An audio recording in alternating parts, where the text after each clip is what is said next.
Assalomu alaykum, hurmatli dehqonlar. Mana bugun 2026-yil 24-mart kungi sanasidamiz.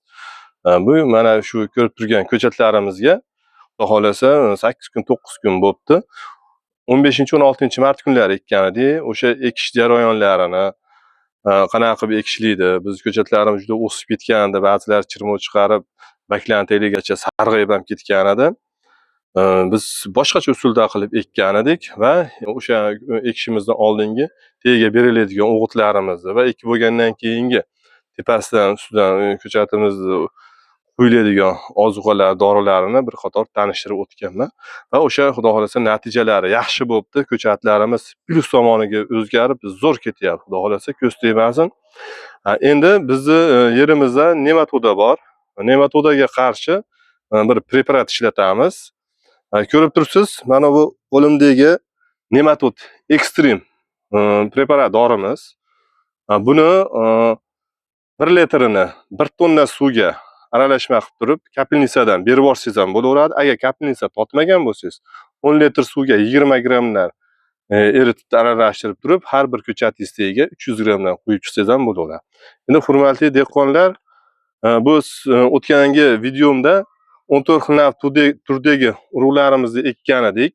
Bularning ichida Turkiya davlatidan yangi keltirilgan urug'larimiz ham bor, sinov tariqasiga va dehqonlarimizga 3-4 yildan beri mashhur bo'lib kelayotgan urug'larimiz Prado, Rembo, Milan, Platina hamda Corona urug'larimiz va yangi kelgan urug'larimizdan Lider, Petro, Alisa, Astra, Zetta, Kaptan va Fortuna urug'larimiz.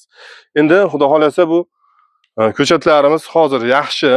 Endi hozir bir qator nematodaga qarshi dorimizni, preparatimizni ishlatib bo'lganimizdan keyin, quyib bo'lganimizdan keyin chopoqni boshlaymiz.